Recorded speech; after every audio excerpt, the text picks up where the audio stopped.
sublime gracia del Señor. Les invito a que busquemos en nuestras Biblias el Evangelio de Mateo.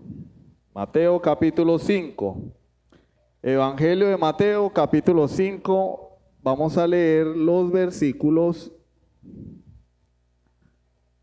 43 al 48. Mateo capítulo 5, versículos 43 al 48. Cuando lo tengan pueden decir amén. Amén. Mi amor, ¿puede apagar el televisor, por favor? Amén. ¿Listo? Dice la palabra de Dios. Oísteis que fue dicho: amarás a tu prójimo y aborrecerás a tu enemigo. Pero yo os digo: amad a vuestros enemigos, bendecid a los que os maldicen, haced bien a los que os aborrecen, y orad por los que os ultrajan y os persiguen, para que seáis hijos de vuestro Padre que está en los cielos, que hace salir su sol sobre malos y buenos, y que hace llover sobre justos e injustos. Porque si amáis a los que os aman, ¿qué recompensa tendréis? ¿No hacen también lo mismo los publicanos? Y si saludáis a vuestros hermanos solamente, ¿qué hacéis de más? ¿No hacen también así los gentiles? Sed pues vosotros perfectos, como vuestro Padre que está en los cielos es perfecto. Amén. Vamos a orar. Amado Dios y Padre celestial, te damos gracias por tu palabra, y mi petición, Señor, es que hables a nuestras vidas. No tengas en cuenta nuestra debilidad, aún nuestro pecado, Señor, sino que seas tú trayendo santificación a tu iglesia y arrepentimiento y fe a la vida de aquellos que aún no se han reconciliado contigo. Bendice a tu pueblo, Señor, a través de tu Espíritu Santo. Enséñanos tu voluntad. Te lo pedimos en el nombre de Jesucristo. Amén. Como ustedes saben, estamos estudiando el Sermón del Monte de forma expositiva, que es la predicación expositiva. Bueno, tomamos un texto o un libro de la Biblia y lo predicamos capítulo por capítulo, versículo por versículo, teniendo en cuenta el contexto y la intención del escritor. La predicación expositiva es aquella en la que el mensaje de la predicación es el mensaje del texto. No nos caracterizamos por predicar versículos sueltos, no. Predicamos la Biblia en su contexto. Estamos predicando el Sermón del Monte, iniciamos el capítulo 5, el Sermón del Monte son el 5, el 6 y el 7. Y vamos en el versículo 43. Bueno, ese es el contexto de nuestro texto. Realmente hoy vamos a estudiar el 44 y el 45. Y hablando del Sermón del Monte, ¿cuál es el tema principal del Sermón del Monte? Bueno, el tema principal del Sermón del Monte no es enseñarnos cómo debe una persona comportarse para ir al cielo. Nada más alejado de la realidad. El Sermón del Monte es la descripción de lo que un verdadero creyente debe ser. Es decir, la constitución del reino de Dios. Jesús tiene un reino donde Él es el rey, y en su reino hay mandamientos, reglas, leyes, y Él nos las da en el Sermón del Monte. Y como Él era un maestro que acababa de aparecer en la escena de la historia, fue señalado por la casta religiosa, fariseos, escribas, de traer enseñanzas nuevas. Y Él les dice: no, yo no vine aquí a enseñar nada nuevo. Ustedes son los que han torcido la palabra de Dios, la ley, para vuestra conveniencia. Yo no he venido a abrogar la ley, yo vine a cumplirla. Quiero citar a Gresham Machen, teólogo presbiteriano, que dice lo siguiente, abre comillas: los fariseos se sentían satisfechos con la obediencia a un conjunto de reglas externas. Jesús demanda pureza de corazón. Jesús no vino a hacer las cosas más fáciles, sino más difíciles. Sin la cruz, el Sermón del Monte sería una carga intolerable. Con la cruz viene a ser la guía a un modo de vida. En el Sermón del Monte, Jesús sostiene un ideal inalcanzable, revela las profundidades de la culpa humana y establece demandas demasiado sublimes para la fuerza humana. Pero gracias a Dios, solo revela la culpa para limpiarla y junto con sus demandas, también la fuerza para cumplirlas. Cierro comillas. Básicamente, el Señor nos enseña que sus mandamientos son más difíciles que las enseñanzas de la religión. A nosotros como creyentes nos encantaría que nos dieran una lista de reglas. Haz esto, no hagas esto, haz esto, haz lo otro, vístete así, córtate el pelo así, pero la Biblia no es un libro de reglas minuciosas, cosa que sí habían hecho los fariseos.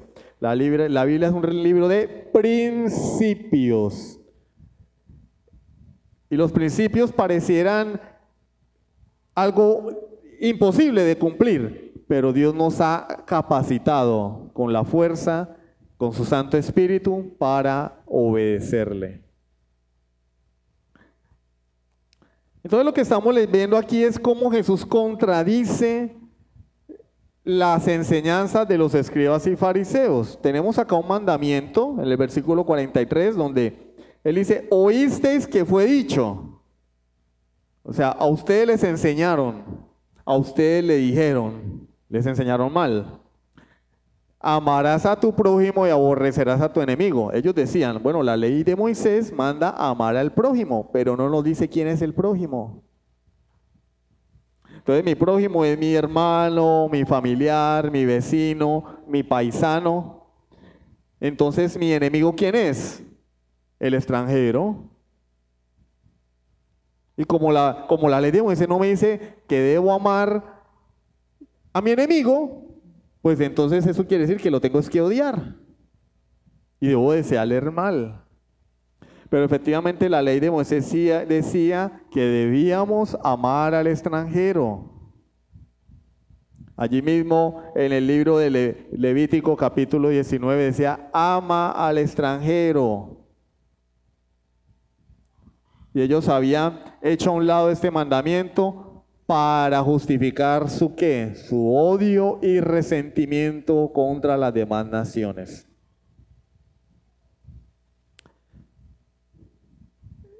El Señor enseñaría más adelante a través de la parábola del buen samaritano quién es el prójimo del judío.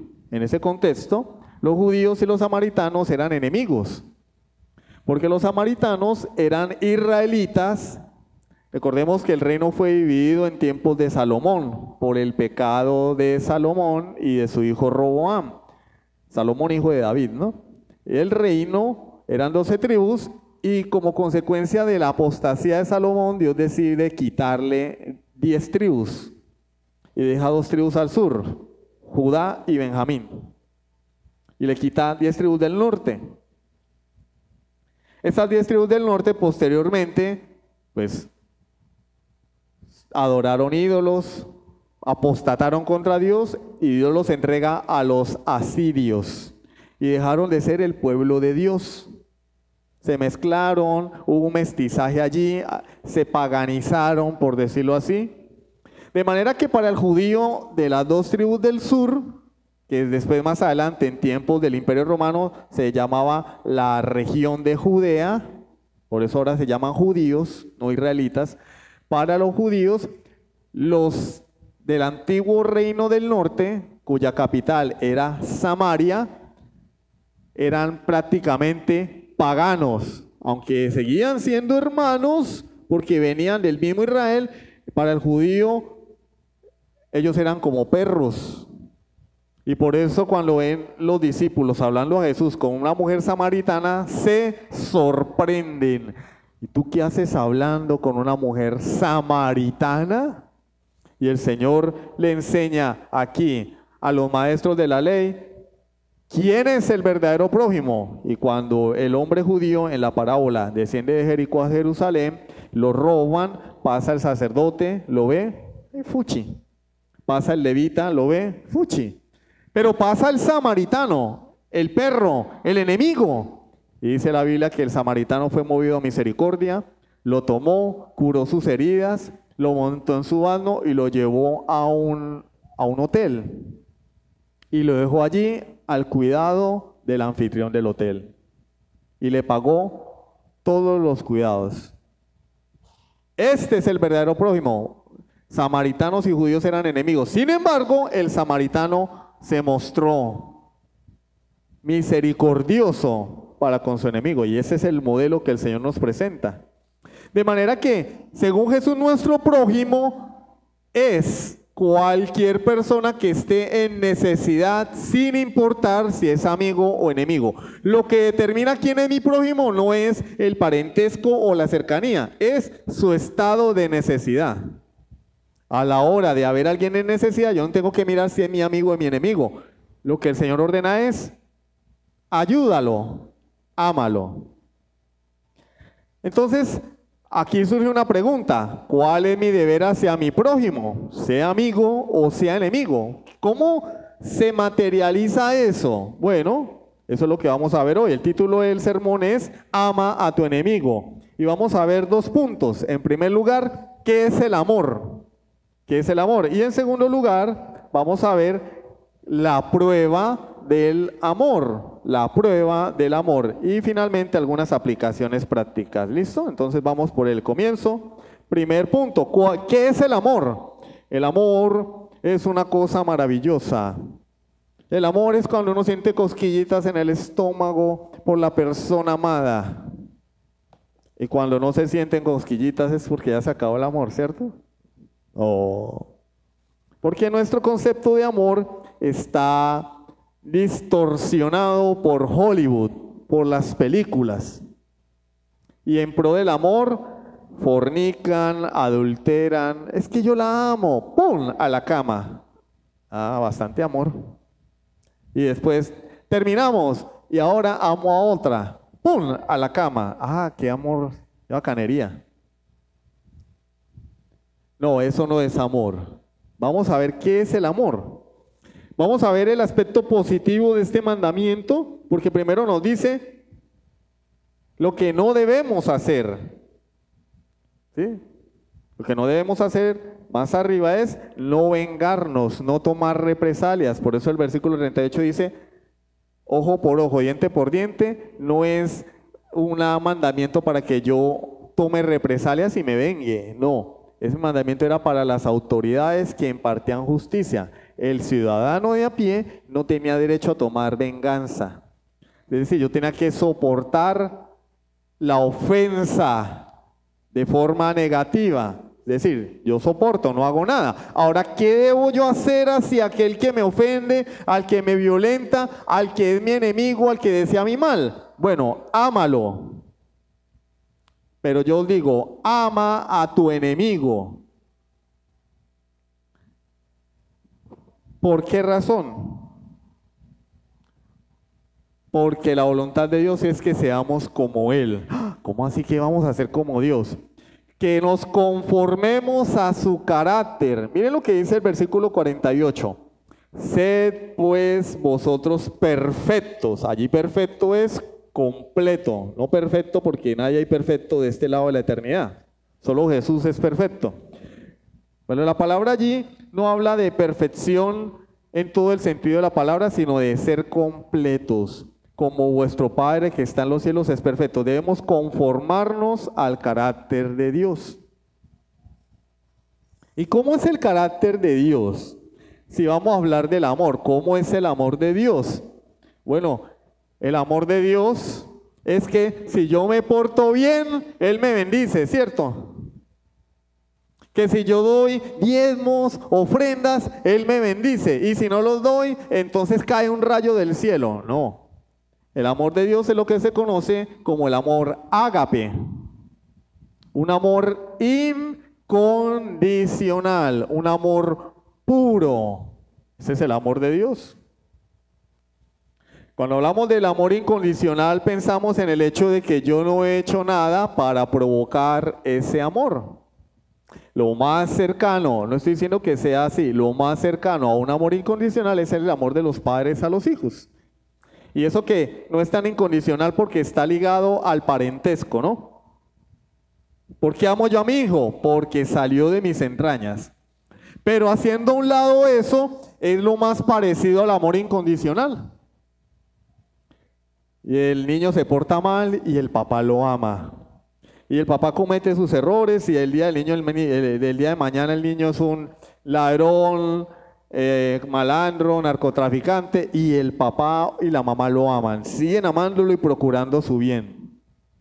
No importa lo que un hijo haga, los padres siempre lo van a amar. Por eso digo, no es de manera perfecta, pero es lo que más se acerca a ese amor ágape, a ese amor puro e incondicional. De manera que lo que nos está diciendo el Señor es que Dios nos ama a nosotros de forma incondicional, sencillamente porque Él es amor. No hay nada que nosotros podamos hacer para que Dios nos ame. Él ya nos ama, porque Él es amor. Inherentemente Él es amor, esencialmente Él es amor, lo dice Juan en su primera carta. Dios es amor. ¿Por qué Dios ama? Quiero que quede esto bien claro. Porque Él es amor. Nosotros amamos porque hay algo en la otra persona que nos motiva a amarla. Nos enamoramos de una persona por lo que ella es o tiene, ¿sí o no? Es que ella es muy atenta, es que ella es muy hermosa, es que ella tiene esto, ella tiene aquello. Cuando hablamos de relaciones por interés, no es que él tiene carro, tiene casa, tiene una profesión, no es que ella es de buena familia, es decir, de familia adinerada. Es que ella es muy trabajadora, es que ella es emprendedora, tiene una empresa. La amo. Pues, digamos que sí, ¿no? El verdadero amor es puro, no es motivado por agentes externos, no es motivado por lo que la otra persona es o tiene. Ese es el amor de Dios. Dios ama porque Él es amor. Porque si Él nos amara por lo que nosotros le ofrecemos o somos, no, así como decimos a veces, se iría en pérdida. Porque cuando Dios ve al hombre, ¿qué ve? Pecado, abominación, maldad. Génesis 6:5, y vio Dios que la maldad del hombre era mucha en la tierra y que todo designio del pensamiento del corazón de ellos era de continuo, solamente el mal. Imagínate tú, hermano y amigo que me estás escuchando, que todos tus pensamientos son proyectados en la pantalla del televisor. Más de uno saldríamos avergonzados de este lugar. Que Dios en algún momento proyectara todos nuestros pensamientos y deseos en esa pantalla, para que todo el mundo los viera. Nadie puede decir, no, es que yo soy bueno, yo soy puro amor, yo soy más bueno que la Sor Teresa de Calcuta. No. A esas personas que desobedecen la palabra de Dios, a esas personas que aborrecen a Dios, que no quieren venir a Cristo, Dios los amó. Es decir, su amor no es influenciado, no es motivado por agentes externos. Él ama porque Él es amor. Nosotros vivimos en función de los demás. Lamentablemente, vivimos así. Y Dios quiere que salgamos de ese yugo. ¿Cuál yugo? Bueno, nosotros vivimos en función de las opiniones de los demás. Nos vestimos para que los demás nos vean. Hacemos cosas para ganar el favor y la aprobación de los demás, para caer bien. Si los demás hacen o no hacen, eso nos afecta. Ese es el ser humano, esclavo de los hombres. Y sus sentimientos, emociones y respuestas están condicionados por lo externo. Reaccionamos a los estímulos externos, si me miró, si no me miró, si me saludó o no me saludó, si me trató bien o me trató mal, si me recibieron o no me recibieron, si me dijo o no me dijo. Y el amor del hombre efectivamente está condicionado también por ello. Si se portan bien, los amo. Si me tratan bien, lo amo. Si no me tratan bien, espere y verá, después arreglamos. Si me defraudan, yo me desquito. Somos constantemente esclavos de los demás, haciendo cosas para agradar y no haciendo cosas para agradar. Y nuestros sentimientos se ven afectados por los que los demás hacen o dejan de hacer. Dios no es así. Su amor y bondad son inherentes a su ser. Y Él extiende su bondad a toda la creación porque Él es bueno y punto. Él es bueno y punto. Vamos al versículo 45, por favor.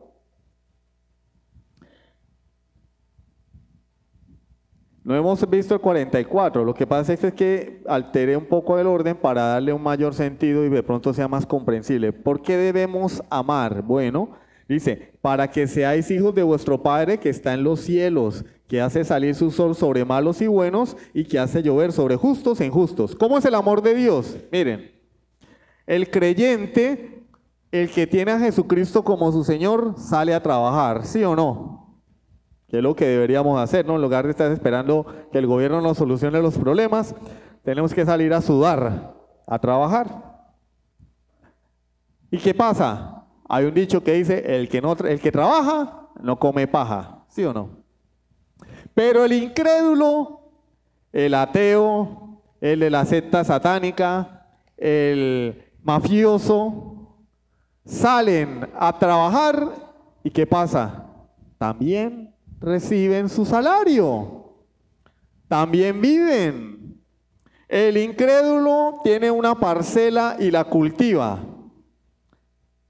¿Y qué pasa? Labra la tierra, siembra, tin, y al tiempo esa tierra da fruto. Y ahí están las papas, la yuca, las naranjas, los limones, las papayas. Ese es el incrédulo. Y el creyente hace lo mismo y también tiene fruto. No es que Dios dice, bueno, yo solamente voy a bendecir al incrédulo, al creyente, a mis hijos, a los que se han arrepentido de sus pecados, a los que son de mi iglesia.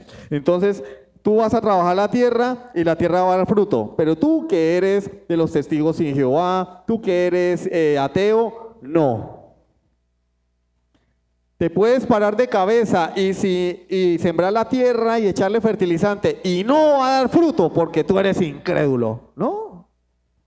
El Señor lo dice claramente, hace salir su sol sobre malos y buenos, hace llover sobre justos e injustos. Cuando llueve, llueve en mi casa, aparecen las goteras, ¿no? Sí, nueva gotera, estrenamos gotera, pero en la casa del de lado también llueve. Y en todo el barrio llueve. Dios no discrimina entre creyente o incrédulo. Eso es lo que nosotros conocemos como gracia común de Dios. El sol sale todos los días para buenos y malos. Y recibimos las mismas bendiciones del Señor.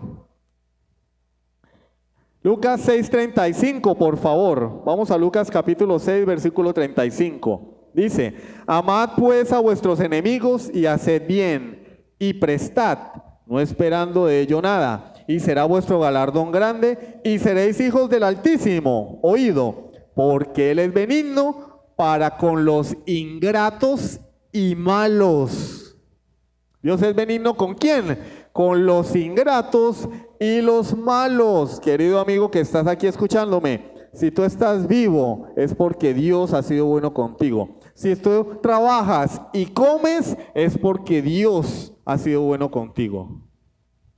Es su gracia común que bendice a toda la humanidad sin distinción. Gracia común, por eso se llama común, es común a todos los hombres.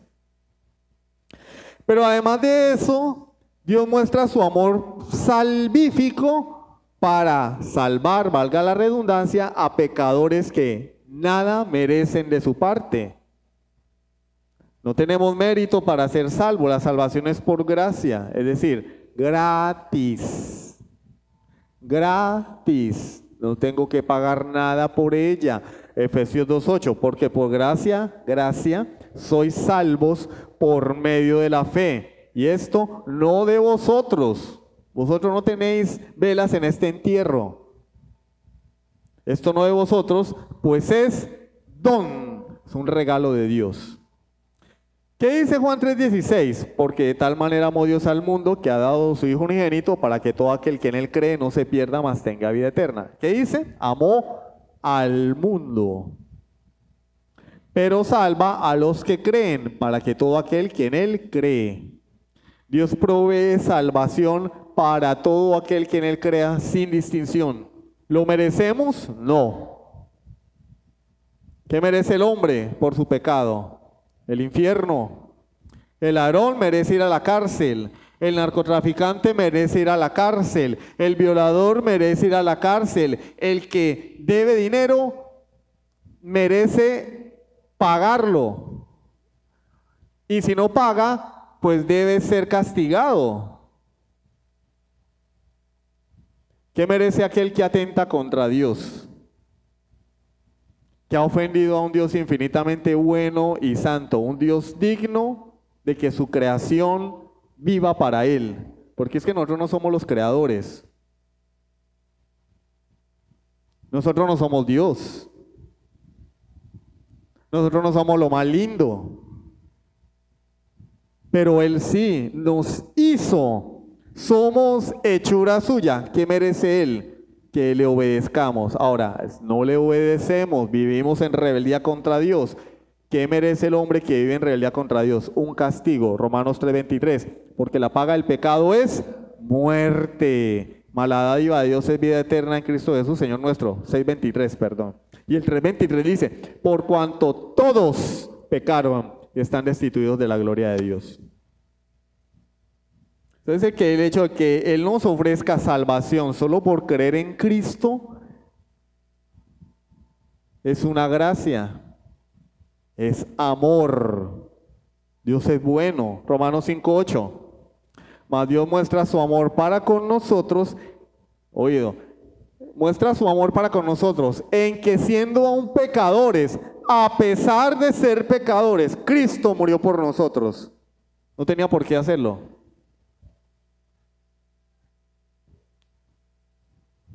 Traemos al violador más violador de Venezuela, lo paramos acá y decimos, ¿quién es capaz de ir a la cárcel por esta persona? Y le aseguro que nadie va a ir. Ni siquiera yo no, ¿cómo le ocurre? Pero Cristo sí pagó nuestra deuda con la justicia de Dios. Voluntariamente se entregó para pagar nuestra deuda. Por gente bonita, por gente buena, por lo mejor de la sociedad. No, Pablo dice en 1 Corintios 1, lo vil y menospreciado escogió Dios. Si tú has sido salvo por Cristo, es porque tú eras vil y menospreciable. No hay nada de que enorgullecernos. Entonces, la gracia común de Dios se expresa no en el don de la salvación, volvamos a la gracia común, sino en los dones de la creación, en las bendiciones de la lluvia, de la luz del sol, sin los cuales no podríamos vivir. El incrédulo vive, Dios le da vida. No es, bueno, si no leíste la Biblia hoy, te voy a cortar la vida. No, el incrédulo vive. Porque Dios es bueno, gracia común. Pues lo que Dios quiere es que tú y yo como creyentes seamos iguales a Él. Aprendamos a amar aún a aquellos que nos hacen daño. Porque lo que Dios quiere es que nuestro amor no dependa de los demás, de las acciones de los demás, de lo que los demás son. No, es que yo a ti no te voy a amar porque es que tú hueles feo. Bueno, pues nosotros olíamos peor y Jesús vino a nosotros. Porque su amor no se afecta Él ama voluntariamente porque Él es amor. Lamentablemente, no solamente amamos por lo que los demás hacen, sino por lo que pensamos que son o pueden llegar a ser. Ejemplo, me estoy portando bien con esta persona porque yo sé que si le muestro amor, lo visito, le hago bien, él se va a convertir a Dios. Falso. Dios muestra su gracia común al mundo y muchos van a ir al infierno. Muchos le rechazan, muchos no lo aceptan. Tú no puedes actuar diferente. Yo debo amar, no esperando, ay, mire, esa tierra no dio fruto. No, tú debes amar independientemente de si la persona se convierte o no. O si hay expectativas de que se va a convertir. No, bueno, no, yo no por allá no volví porque como él no... Y yo lo veo en la calle y no lo saludo porque como no quiso convertirse, no quiso aceptar a Cristo, ¿no? El amor debe ser incondicional. No debemos tener expectativas de que porque yo amo a alguien, esa persona va a hacer esto o va a hacer aquello, se va a convertir o no. Sencillamente debo amar y expresar mi amor a esa persona. Independientemente de que sea creyente o no, independientemente de que se vaya a arrepentir. Eso se lo dejamos a Dios. Porque yo no soy Dios. No, es que yo sé que si lo amo, Él se va a arrepentir. Y ahí también están los del noviazgo evangelístico, ¿no? Noviazgo misionero. Se consiguen una muchacha incrédula o un muchacho incrédulo porque piensan que dándole mucho amor lo van a convertir de oveja, de lobo a oveja. Es que yo sé es que si lo dejo no se va a convertir nunca. Es que tú eres Dios, tú no eres Dios. No, yo sé que llevándola y dele, Él se va a convertir, aleluya, ¿no? O sea que si él no fuera tu novio, tu novia, tú no le predicarías el evangelio. ¿Sí? Hay un interés. Tu amor no es incondicional. Tu amor está manchado por el egoísmo. ¿Sí? Y eso es lo que Jesús no quiere. Eso nos lleva a nuestro segundo punto, la prueba del amor. Ya vimos lo que es el amor de Dios y hacia dónde Cristo quiere llevarnos, a que nuestro amor sea incondicional. Entonces yo estoy sirviendo el café con el pan en el receso y como aquel no me saludó, pues no le doy. O le doy puro café, pues que aguante hambre. No me saluda, no le doy café con pan. ¿Sí o no? Ay, hermano, es que no puedo tomar café porque me cae mal, me regala un vaso de agua. Y yo no le voy a dar del botellón, le voy a dar del tanque para que aprenda. Que aprenda porque como no me saluda, pues que tome agua del tanque. ¿No? No me saluda, no importa. Yo te sirvo. Mi amor no se ve afectado por tu conducta, porque es el amor de Dios. ¿Que es fácil? No, no es fácil. ¿Quién dijo que es fácil? Ya dijimos en la introducción, no es fácil. Es más difícil vivir por principios, pero Dios capacita a su pueblo con su Espíritu Santo para obedecerle. Si Él nos dice, ama a tu enemigo, Él nos va a capacitar para hacerlo. No es fácil. Amar al que me hace mal, hacerle bien, ver a mi enemigo, al que me desea el mal, el que me robó, el que me odia, el que me tira la basura frente a la puerta de la casa, verlo pinchado y yo no pasar. ¿Será que lo ayudo? ¿Cuál es mi deber como creyente? Ayudarlo, hacerle el bien. Y uno dice, o que friegue, de malas. ¿Quién lo manda?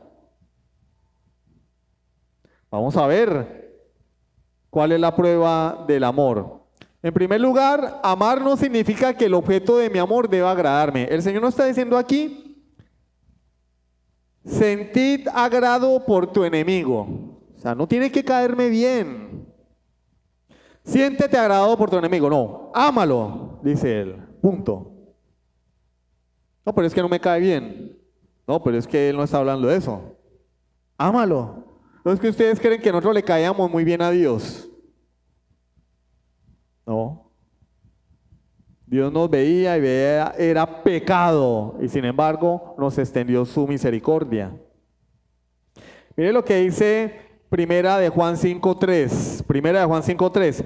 Pues este es el amor a Dios, que guardemos sus mandamientos, y sus mandamientos no son gravosos. Fíjense que el amor es más que un sentimiento, es que no me nace. No, el amor no es un sentimiento, el amor es una decisión. Si el amor fuese un sentimiento, cuando Dios nos viera desde los cielos, en lugar de amarnos, hubiera enviado fuego para destruirnos.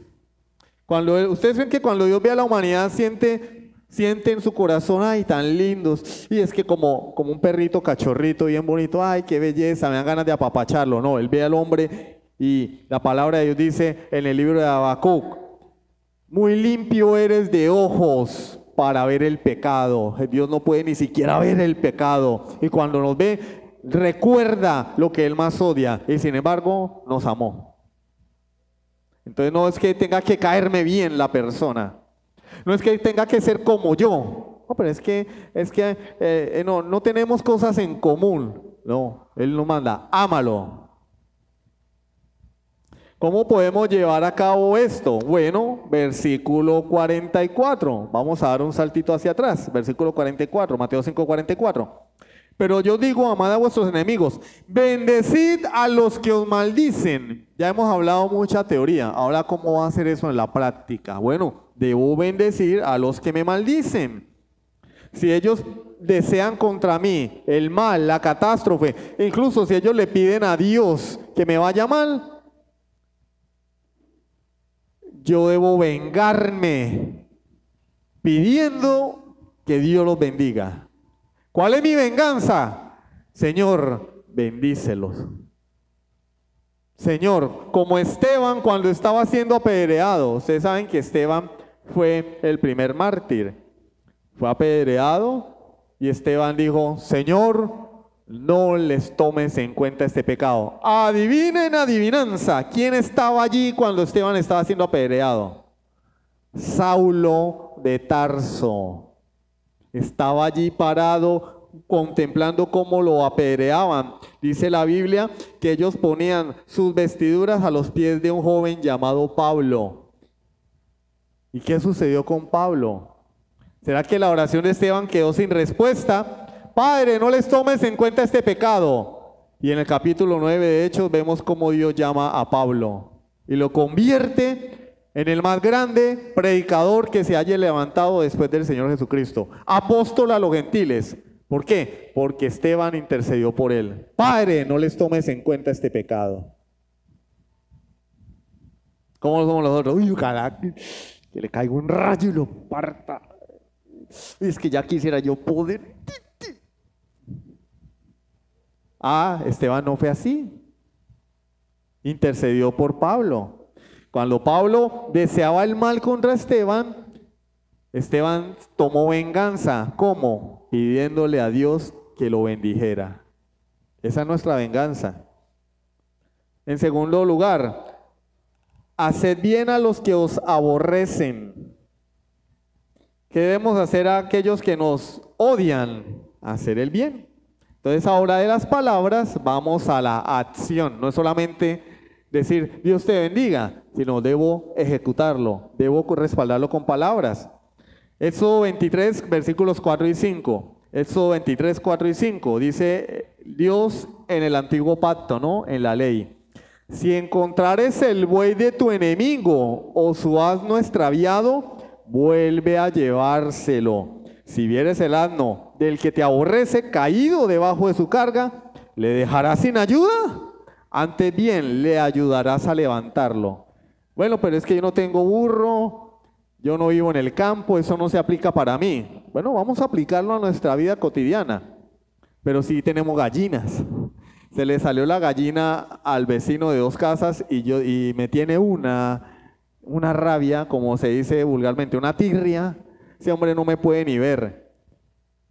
Pues de malas que se vuelen las gallinas y ojalá se le vuelen todas, ¿no? yo tengo que, si puedo, agarrarle las gallinitas y llevárselas.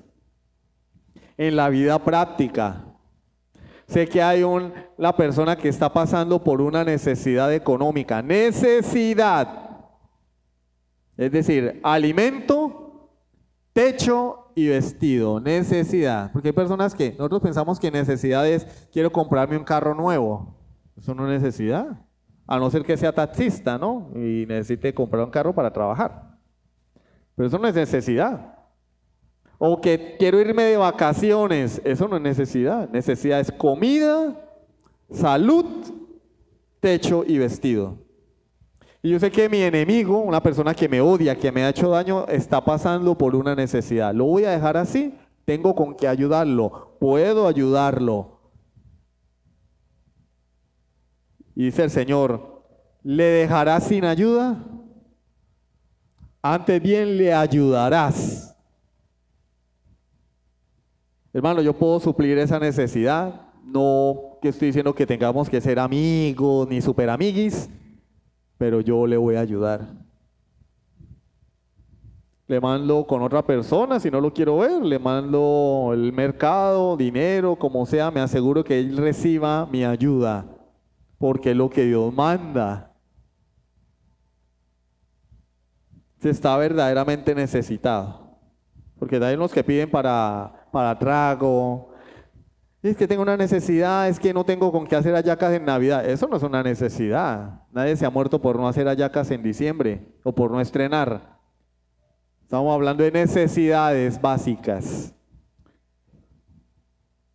Y en tercer lugar, dice el Señor, orad por los que os ultrajan y os persiguen. Entonces, proclamamos bendición, vamos a la práctica, pero también en nuestra intimidad con Dios, sanamos nuestro corazón orando por esa persona. La oración por esa persona va a ayudar a que nuestro corazón sea sanado del dolor, de la ofensa.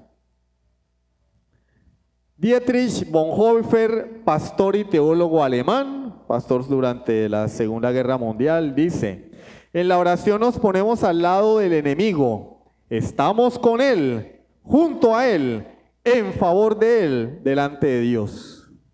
En la oración nos ponemos al lado del enemigo, estamos con él, junto a él, en favor de él, delante de Dios. Y esto se constituye en la prueba visible, por eso es la prueba del amor, la prueba visible, verídica, de que somos verdaderamente hijos de Dios, de que Él mora en nosotros, de que somos suyos, de que le obedecemos. ¿Cómo? Si actuamos como Él actúa. Si vamos hacia atrás al versículo 6, Mateo 5:16, dice: así alumbre vuestra luz delante de los hombres, para que vean vuestras buenas obras y glorifiquen a vuestro Padre que está en los cielos. Entonces, hay que bendecir, hay que ayudar y hay que orar por las personas que nos odian. Versículo 45, parte A. Para que seáis hijos de vuestro Padre que está en los cielos. Esa es la prueba. ¿Cuál es la prueba de que yo soy un verdadero hijo de Dios? Cuando actúo como Él. Él ama a sus enemigos, Él salva a sus enemigos. Éramos enemigos de Dios por causa de nuestro pecado. Aborrecíamos a Dios, despreciábamos a Dios. Sin embargo, envió a su Hijo Jesucristo para salvarnos. Ahora nosotros, como creyentes, debemos actuar en consecuencia, amando a nuestros enemigos de la misma manera que Dios nos amó. De manera que cuando el Señor dice para que seáis hijos de vuestro Padre que está en los cielos, de ninguna manera está queriendo decir que si hacemos eso vamos a ser hijos de Dios. No, lo que está hablando es la consecuencia natural de ser hijos de Dios. Los hijos de Dios actúan así, así como los hijos se parecen a los papás.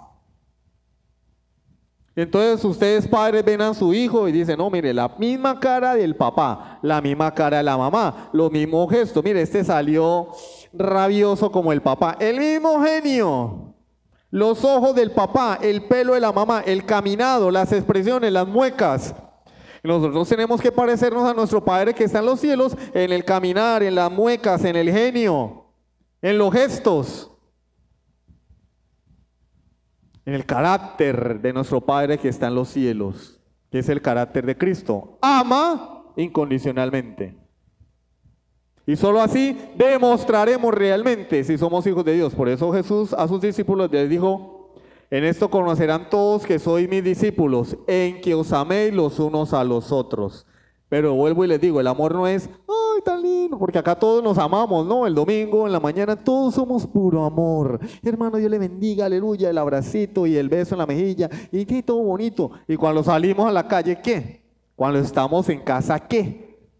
Allí es donde realmente ese es la zona de combate. Allá es donde nosotros realmente vamos a demostrar que somos creyentes. En casa, cuando mi mujer me saca la piedra, cuando mis hijos me sacan la piedra, cuando el vecino me tira la basura, cuando el que me debe no me paga, cuando mi acreedor viene todos los días y le digo, uy, pero ya está abuelo, ya todos los días cobrándome.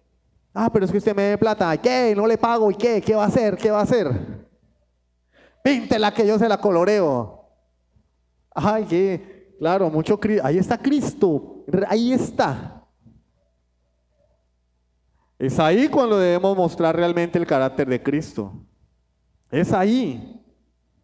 El carácter de Dios que ama sin importar lo que nosotros hagamos. Ama a la humanidad sin importar lo que ella haga. Salva sin importar lo que nosotros éramos. Efesios 5 del 1 al 2. Sed pues imitadores de Dios como hijos amados. ¿Sí ven? Sed pues imitadores de Dios como hijos amados. Y andad en amor, como también Cristo nos amó y se entregó a sí mismo por nosotros, ofrenda y sacrificio a Dios en olor fragante. ¿Qué dice? Andad en amor. ¿Dónde debe andar el creyente? ¿En trifulcas, en contiendas, en pleitos, en peleas? No, en amor. Andar en amor. Como también Cristo nos amó. ¿Sí? ¿Cómo? ¿Cómo es el amor del creyente? Como el de Cristo. Y se entregó a sí mismo por nosotros. Ofrenda y sacrificio a Dios en olor fragante. Que nuestra vida sea una ofrenda a Dios. Pero nosotros pensamos que la ofrenda a Dios es venir a echar el billete a Haití. No, ya ofrendé. Ya que... Ahora, a disfrutar que el mundo se va a acabar. Salimos de acá y se nos olvidó quién era Dios. Y somos desobedientes a nuestros padres, maltratamos a nuestra esposa, no respetamos a nuestro esposo. Ah, usted cállese, ¿usted quién es? Bobo. Como Messi, anda para allá, anda para allá. Nuestra vida debe ser un sacrificio a Dios en olor fragante. ¿Cómo? A través de una vida que ande en amor como el amor que Cristo tiene por nosotros. A eso es que Dios nos quiere llevar, a reflejar su carácter.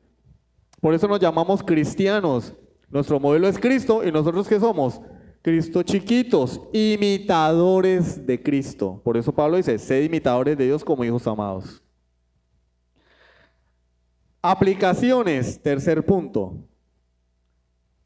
Bueno, hermano, eso que usted dijo es muy bonito, eso sí suena muy chévere, sí, pero una cosa es lo que se dice, otra cosa es lo que se hace, una cosa es la teoría, otra cosa es la práctica. ¿Cómo puedo llegar a amar a alguien que me ha hecho daño? Mi esposo me ha maltratado mucho. ¿Cómo puedo yo amar a ese cocodrilo?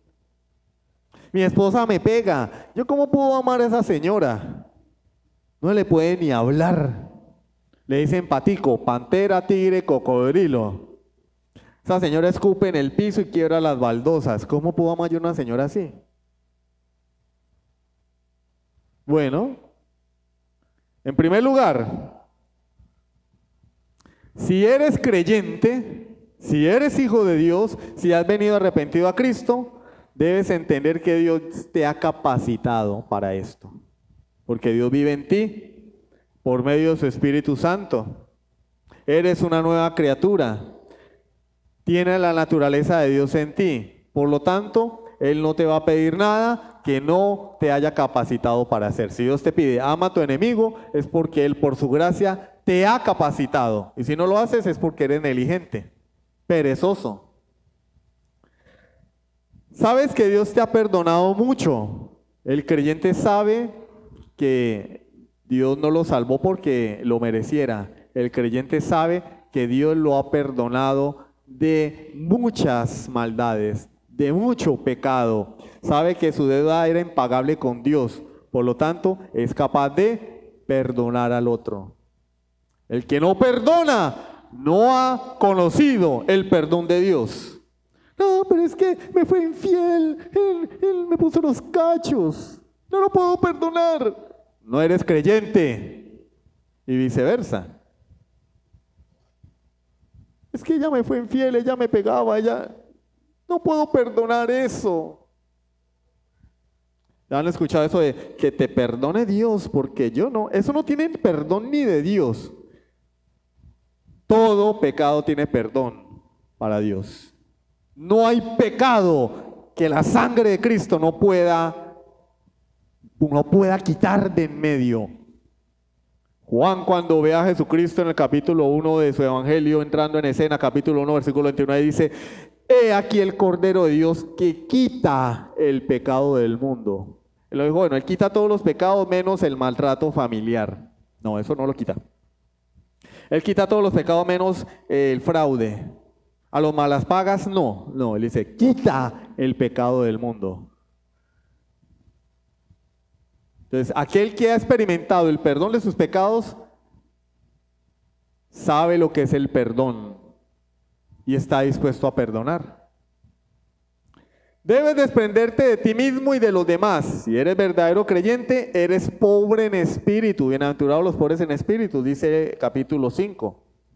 Has reconocido tu miseria, por lo tanto, no consideras tu valía. No, pero es que me ofendió a mí. Me robó a mí.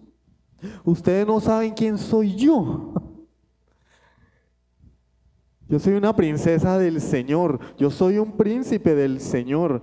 ¿Cómo se atrevió a ofenderme? No, pues como le decimos, el emperador César. No. El que se ha arrepentido de sus pecados entiende que es un miserable ante la presencia de Dios. Bienaventurados los pobres en espíritu, por eso no defiende su condición. En función de esto, tú revisa cuánto valen las opiniones de los demás en tu vida, sus reacciones, lo que hacen o dejan de hacer, sus ofensas o sus favores. Porque cuando nosotros vivimos pendiente de lo que hacen los demás, de lo que no hacen, de cómo me hablan, cómo no me hablan, es porque hay mucho ego allí, hay mucho amor propio. El autoestima está en niveles altos, ya está en rojo, las revoluciones están muy altas. Las motos y los carros tienen un tacómetro que mide las revoluciones y cuando la aguja llega al rojito hay que bajarle las revoluciones, hay que hacer el cambio, ¿no? Hay que meter el cambio para que las revoluciones bajen y el motor no se vaya a quemar. Y hay creyentes que tienen las revoluciones muy arriba y se quieren mucho a sí mismos. ¡Ay, cómo se atrevió a ofenderme a mí! Bájale las revoluciones, hermano. Deja de pensar en los demás.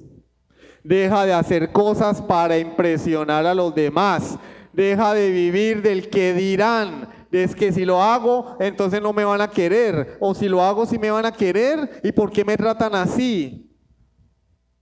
Y sucede mucho en nuestra sociedad actual donde todos son las redes sociales y mantenemos pegados del aparato mirando a los demás y algunos todo quieren que los demás lo vean.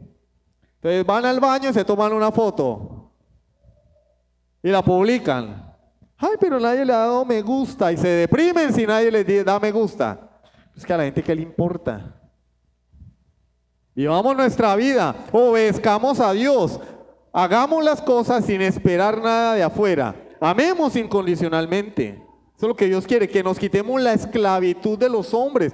De hecho, el Señor dice, no os hagáis esclavos de los hombres. Cumpleaños, damos un regalo de cumpleaños porque amamos mucho a la otra persona. No, mentira, lo damos porque esperamos que Él nos dé algo a cambio. Y si tiene dinero, mejor. O sea, si la otra persona tiene dinero, le doy un buen regalo porque, uy, no me quiero ni imaginar lo que me va a dar cuando yo cumpla. Uy, me voy bendecido del Señor. Al pobre no le damos ni pío, que se friegue. Uy, pero ¿cómo le va a dar un par de medias al hermano? No es que el hermano porta la pasta. Es un empresario, no, ese que dale. Vamos a empeñar el televisor, con eso le compramos el regalo. Somos esclavos de la opinión de los demás. ¡Ay! Donde esa persona no me dé el regalo, mejor dicho, me deprimo. Me corto las venas con una Gillette. ¡Ay, no me dio nada! Amor interesado. No. Y ni que hablar de los que nos hacen mal, a eso ni los volteamos a mirar. Me defraudó, me traicionó, pecó contra mí, me ofendió, me robó. Ni lo volteamos a mirar, ¿no? Porque su odio me afecta. Me afecta tanto que llevo 10 años amargado. Porque esa persona me hizo algo. Y la persona durmiendo bien tranquila por allá, paseando en San Andrés, de vacaciones, y uno en la casa con las arrugas, amargado, cara de limón. No, es que hace 10 años me hizo eso y no he podido perdonar. El otro ni se acuerda y uno afectado por lo que otra persona le hizo. Perdona, ama, libérate de los hombres y aprende a amar como Dios lo ha hecho. Romanos 12:20. Así que si tu enemigo tuviere hambre, dale de comer. Si tuviere sed, dale de beber. Pues haciendo esto, ascuas de fuego amontonarás sobre su cabeza. No seas vencido de lo malo, sino vence con el bien el mal. Tu enemigo está pasando por una necesidad, súplela. Si tienes con qué, súplela. Así lo vas a avergonzar. Así vas a hacer que él quede anonadado. Venga, ¿y este qué le pasó? Y yo lo robé y me está haciendo el bien.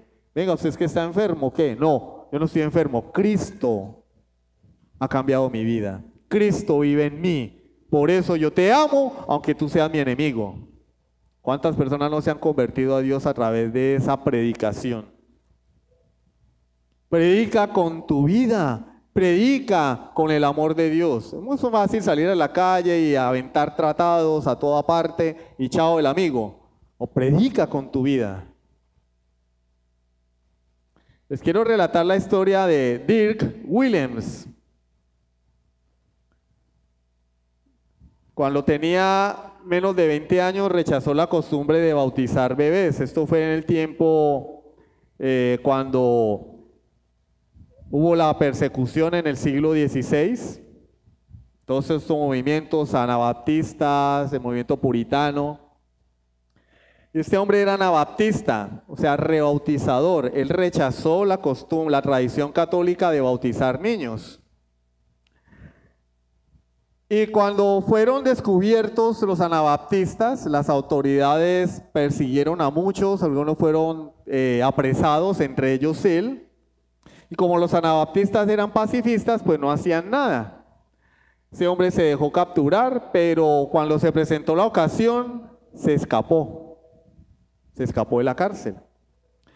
Y en pleno invierno, cuando el estanque estaba congelado, atravesó el estanque congelado, pero detrás venía un guardia que se había dado cuenta de su escape. Como él fue sometido a torturas, a raciones de comida muy pequeñas, había perdido mucho peso y pasó el hielo congelado sin problema. Pero el guardia no, entonces estaba bien gordito. Se quiebra la capa de hielo y el guardia se hunde y empieza a gritar: ¡auxilio! ¡Auxilio! Adivinen qué hizo Dirk. Se devolvió. Se devolvió. Le salvó la vida a su perseguidor, sin importar que eso significara su recaptura y posterior quema en la hoguera. Murió quemado en la hoguera por sus convicciones, por salvarle la vida a su enemigo. Me preguntaba mi esposa: mi amor, ¿tenía opción? ¿Tenía opción? Como creyente, no tenía opción. Como creyente, en quien mora el Espíritu Santo, la única opción era ayudar a su enemigo, en obediencia al mandamiento de Dios, en obediencia al ejemplo de Cristo. Este hombre se regresó, le salvó la vida y fue capturado. Y murió quemado vivo en la hoguera. Otro hubiera huido y hubiera dejado morir a una persona. Ese es el ejemplo que Dios quiere que sigamos nosotros. ¿Es fácil amar al enemigo? No. Es casi imposible. Pero lo que es imposible para los hombres es posible para Dios. Si tú eres creyente, puedes hacerlo porque Dios te ha capacitado. Si no lo haces, es porque el amor de Dios no mora en ti. No has nacido de nuevo. Necesitas venir a Cristo. Porque estos mandamientos son para los verdaderos hijos de Dios. Aquellos que han reconocido a Jesús como su único y suficiente Salvador. Aquellos que han entendido que el infierno clama por sus almas por causa de su pecado. Y que necesitan urgentemente que Cristo les salve. Solamente así podremos obedecer los mandamientos de Dios y reflejar el amor de Dios a los hombres, incluyendo a nuestros enemigos. Vamos a orar. Soberano Dios y Padre Celestial, yo te alabo y te doy honra y gloria por tu palabra. Señor, ¿quién soy yo para que tú me hayas amado? ¿Quién soy yo para que Cristo hubiera muerto en mi lugar? Pecador, aborrecedor de Dios, condenado al infierno justamente, un criminal. Sin embargo, así como Barrabás fue liberado porque Cristo tomó su lugar, así tú nos has dado libertad porque Cristo murió en nuestro lugar. Y para ser beneficiarios de ese sacrificio, tú lo único que pides es arrepentimiento y fe. Tu palabra dice, no por obras para que nadie se gloríe, es por fe en Jesucristo. Porque no me avergüenzo del Evangelio, porque es poder de Dios para salvación a todo aquel que cree, al judío primeramente y también al griego. Es poder de Dios para salvación al que cree en Jesucristo. Padre, gracias por habernos dado la fe para creer. Gracias por habernos dado arrepentimiento para dar esa vuelta de 180 grados, abandonar el pecado y volvernos a ti. Gracias, Señor, porque tú aún hoy sigues llamando pecadores al arrepentimiento. Señor, si hay alguien aquí que no se ha arrepentido de sus pecados, o que ha vivido engañado pensando que es creyente cuando en realidad no ha nacido de nuevo, yo te pido que le des arrepentimiento y fe para salvación, que le muestres su necesidad de Cristo, que muestre, Señor, a su alma que el infierno clama por su vida. Que seas tú trayéndolo a la presencia de tu amado Hijo Jesucristo, para que sea salvo de la condenación eterna y sea hecho un hijo tuyo, miembro de la familia de la fe, salvo por los siglos de los siglos. Señor, bendice a tu pueblo. No es fácil amar a nuestros enemigos. Ayúdanos, Señor. Te lo pedimos en el nombre de Jesucristo. Amén. Sublime gracia del Señor.